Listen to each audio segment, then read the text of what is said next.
Hello मैत्रिणींनो, आज आपण पालक मटर दाल खिचडी बनवणार आहे। त्यासाठी आपण 2-3 टाईपचे अर्धा वाटी डाळ घेणार आहे। मसूर डाळ, तुवर डाळ आणि मुगाची हिरवी डाळ घेतलेली आहे आणि त्यानंतर आपण मसूर डाळ पण टाकलेली आहे।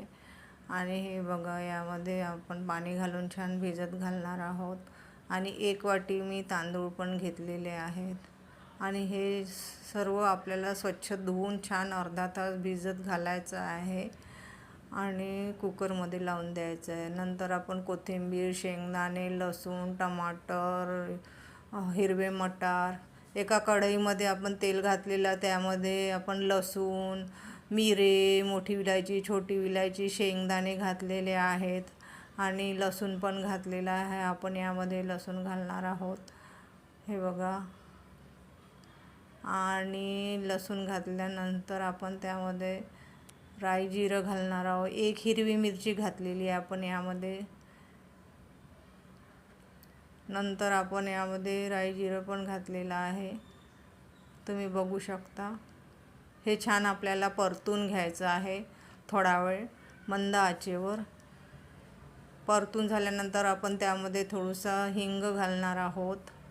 हिंग घालून झाल्यानंतर आपण त्यामध्ये टमाटर आणि हिरवे मटर घालणार आहे आणि लाल तिखट पण थोडं घातलेलं आहे। धनिया पावडर, गरम मसाला आपण घालणार आहोत।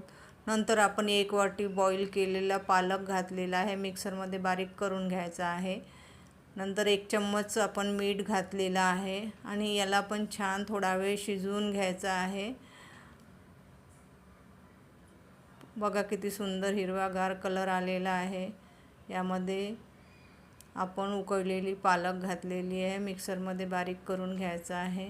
नंतर आता याच्यामध्ये आपण जे बॉईल केली होती खिचडी ती घालायची आहे आणि तुम्ही आपल्या अंदाजानुसार त्याला कमी जास्त घट्ट किंवा पातळ करू शकता। तर बघा मैत्रिणींनो, किती छान आपली ही खिचडी झालेली आहे आणि किती छान हिरवागार कलर आलेला आहे। सध्या पालक आहे बाजारामध्ये उपलब्ध, तुम्ही आपल्या ह्याचा फायदा घ्या। आणि बघा, मी कोथिंबीर पण टाकलेली आहे थोडीशी।